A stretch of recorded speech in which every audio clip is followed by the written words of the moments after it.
Hello students, welcome back. In previous video, we learnt about new conservatism and revolutionaries.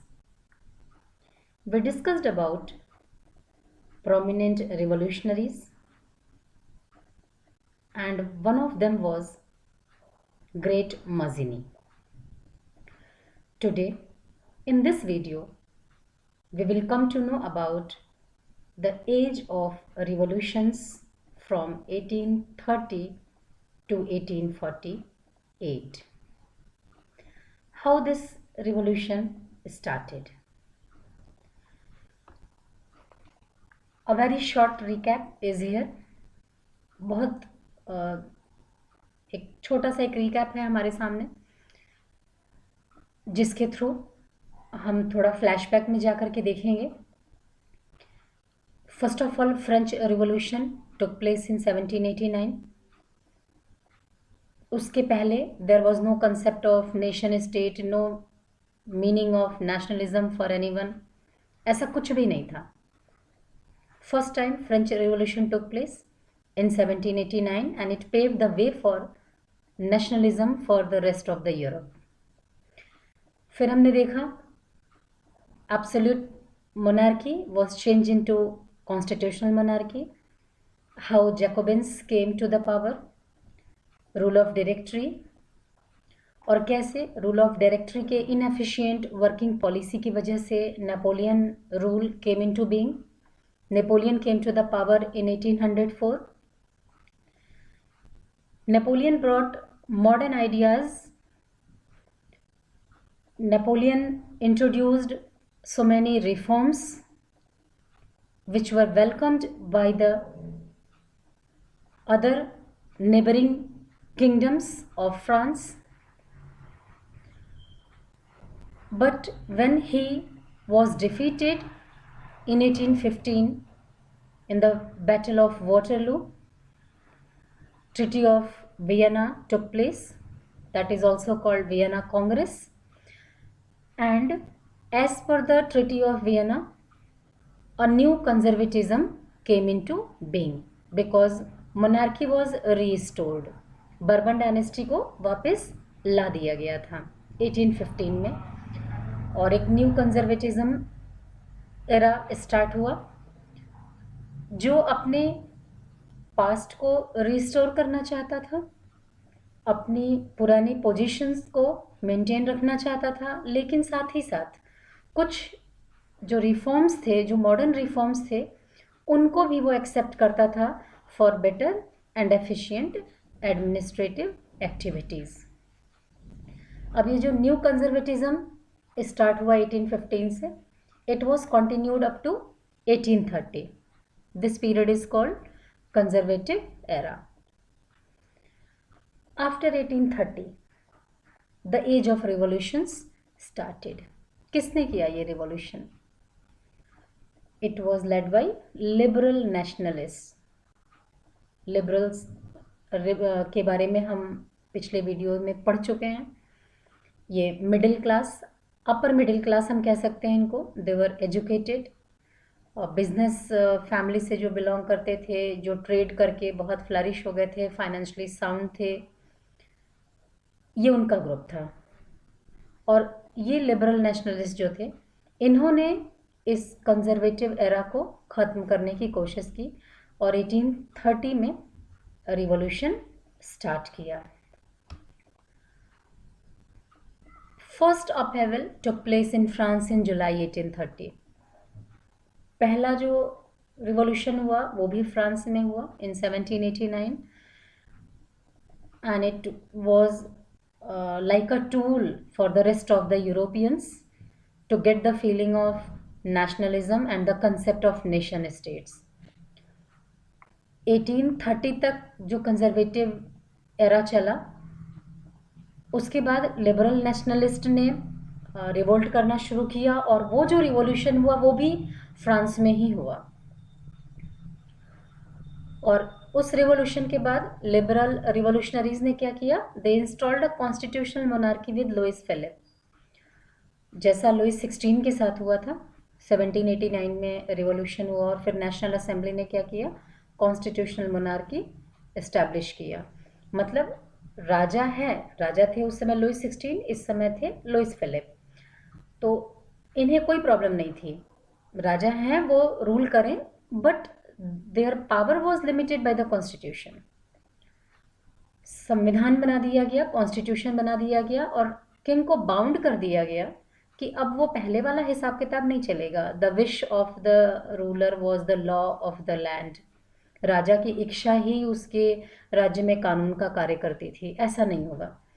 जो constitution बनाया गया है, राजा को उसी कॉन्स्टिट्यूशन के मुताबिक, उसी के अनुसार अकॉर्डिंगली वर्क करना होगा। अब ये जो फ्रांस में रिवॉल्यूशन हुआ 1830, बेल्जियम उसका नेबरिंग कंट्री है। ओके, बेल्जियम में इंस्पिरेशन आई। उन दिनों बेल्जियम जो था, it was the part of the United kingdom of Netherlands.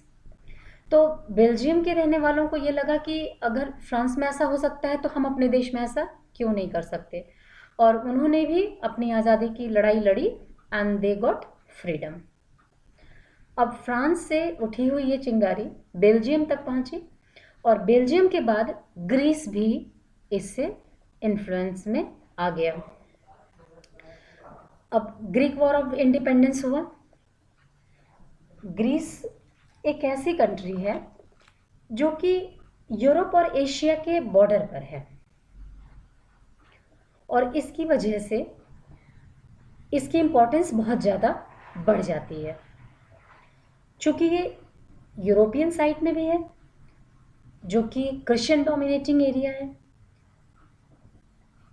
इसे क्रेडल ऑफ यूरोपियन सिविलाइजेशन भी बोलते हैं। क्यों? Because it gave birth to almost every aspect of our culture, from theatre and democracy to the Olympics and philosophy. It was the predecessor of Western civilization. ऐसा European मानते थे।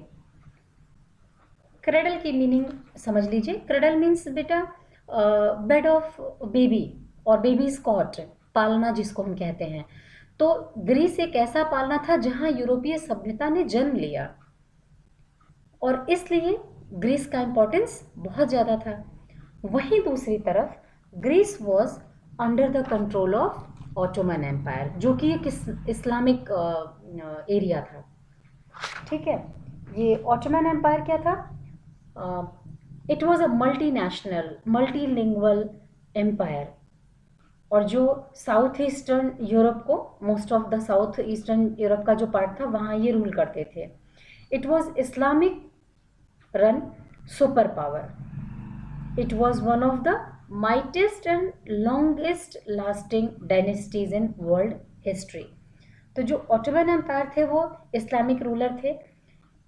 European जो हैं वो ग्रीस को क्रेडल ऑफ यूरोपियन सिविलाइजेशन की वजह से इम्पोर्टेंस देते थे और इसलिए वो चाहते थे कि ग्रीस से जो इस्लामिक कंट्रोल है वो हटा दिया जाए। और वहाँ पर भी ये वॉर हुई, स्ट्रगल हुआ एंड फाइनली ग्रीस जो है वो इंडिपेंडेंट हो गया।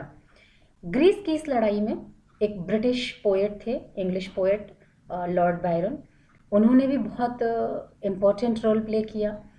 फाइनेंशियली सपोर्ट करने की कोशिश की ग्रीस की वॉर ऑफ इंडिपेंडेंस को आगे बढ़ाने के लिए, और जब ज़रूरत हुई तो इन्होंने उस लड़ाई में हिस्सेदारी भी दिखाई।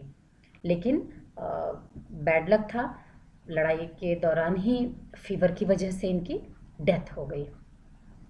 Finally Greece got independence. Treaty of Constantinople sign हुआ 1832 में। It was a kind of agreement हम कह सकते हैं, संधि कह सकते हैं, जिसके तहत ग्रीस को एक इंडिपेंडेंट नेशन स्वीकार कर लिया गया, एक्सेप्ट कर लिया गया। और ये जो हमने लिंक देखा कि फ्रांस में 1830 में रिवॉल्यूशन हुआ, कॉन्स्टिट्यूशनल मोनार्की इस्टेब्लिश हुई, बेल्जियम इंस्पायर्ड हुआ उससे, फिर ग्रीक भी इंस्पायर्ड हुआ। तो इस वजह से ड्यूक मेटरनिक जो है वो लिखता है फ्रांस के लिए, when France sneezes the rest of Europe catches cold. Means whatever the thing was taking place in France, कुछ भी ऐसा परिवर्तन, कुछ भी ऐसी क्रांतिकारी लहर, कुछ भी ऐसा अगर फ्रांस में होता था तो उसका प्रभाव पूरे यूरोप में होता था। मतलब पूरे रेस्ट ऑफ द यूरोपियंस जो थे वो उससे अट्रैक्ट होते थे, उससे इन्फ्लुएंस होते थे। और यहाँ जो लाइन है इसका मतलब ये है कि अगर फ्रांस को थोड़ी सी छींक भी आती है तो पूरे यूरोप को सर्दी लग जाती है। मतलब फ्रांस का एक छोटा सा चेंज पूरे यूरोप को बहुत ही वाइडर सेंस में प्रभावित करता है। Now our next topic is the romantic imagination and national feeling. एक थोड़ा हट का टॉपिक आ गया।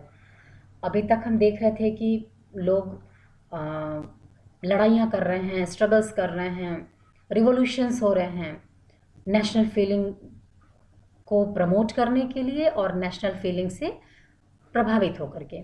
लेकिन एक नया कंसेप्ट आया, रोमांटिक इमेजिनेशन, और ये कोशिश की गई कि इस आइडिया के थ्रू नेशनल फीलिंग कैसे डेवलप किया जाए।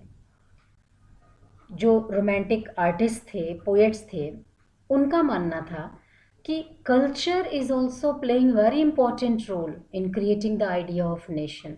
जो हमारी कल्चर है, जो हमारी सभ्यता है, जो हमारे ट्रेडिशंस हैं,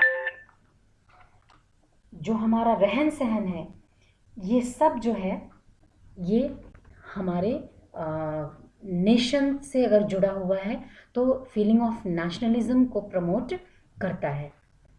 कैसे? Art and poetries, stories and music help to express and shape nationalist feelings.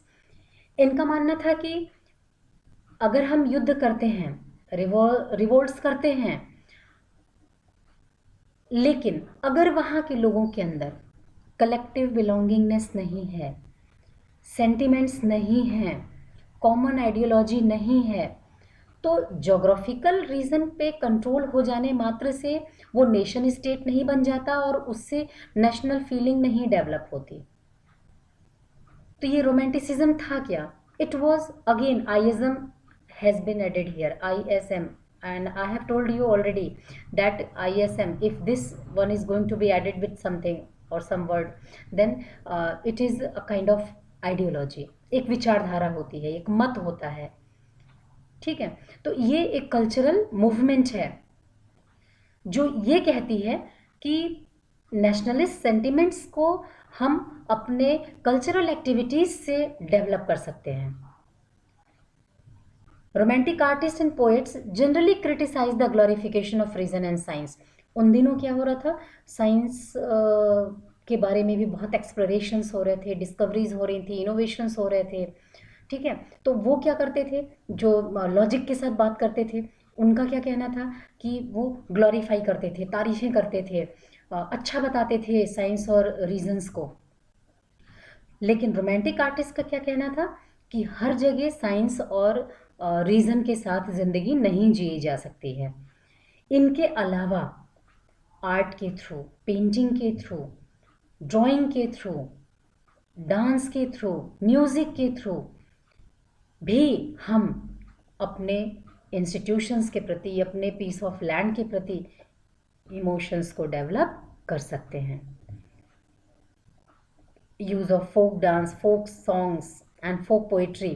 Folk means local, जो उस पर्टिकुलर एरिया में है प्रैक्टिस में, उसे हम फोक कहेंगे। Regional they can say. और यहाँ पर आप एग्जाम्पल देखिए, हम पोलैंड का देखेंगे।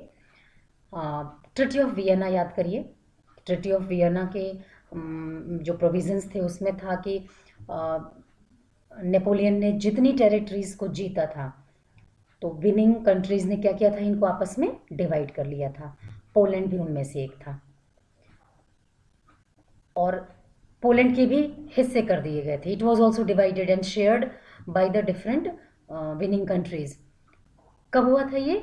Treaty of Vienna Congress, Vienna Congress के दौरान। तो यहाँ के जो कारोल कोरपेंस्की थे, इन्होंने क्या किया, use operas and music. Opera is a kind of music, वो आप सुनते होंगे, आपने टीवी में देखा होगा। हो सकता है कि हम और आप उसको ना पसंद करें, लेकिन वहाँ के लोग इसको बहुत पसंद करते हैं। फोक डांसेस एंड मजूरका, ये सारी चीज़ों को इस्तेमाल किया पोलैंड के लोगों ने। किस चीज़ के लिए बेटा?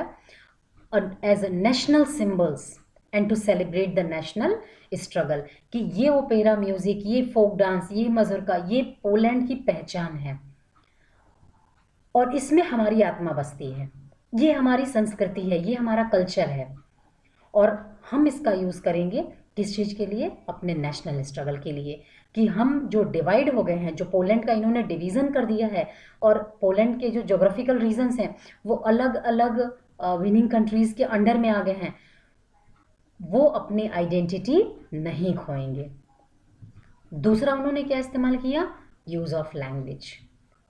उन्होंने लैंग्वेज को देखा।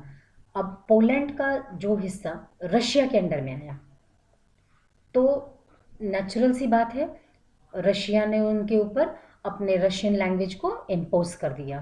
स्कूल में, कॉलेजेस में अगर कोई पोलिश लैंग्वेज बोलता, पोलैंड के रहने वाले जो लोग हैं जो लैंग्वेज बोलते हैं, अगर वो अपने पोलिश लैंग्वेज को बोलते हैं तो they were punished, they were not allowed actually, उन्हें परमिशन ही नहीं थी कि वो अपने लैंग्वेज को वहाँ पर यूज़ कर पाएँ। ऐसा क्यों?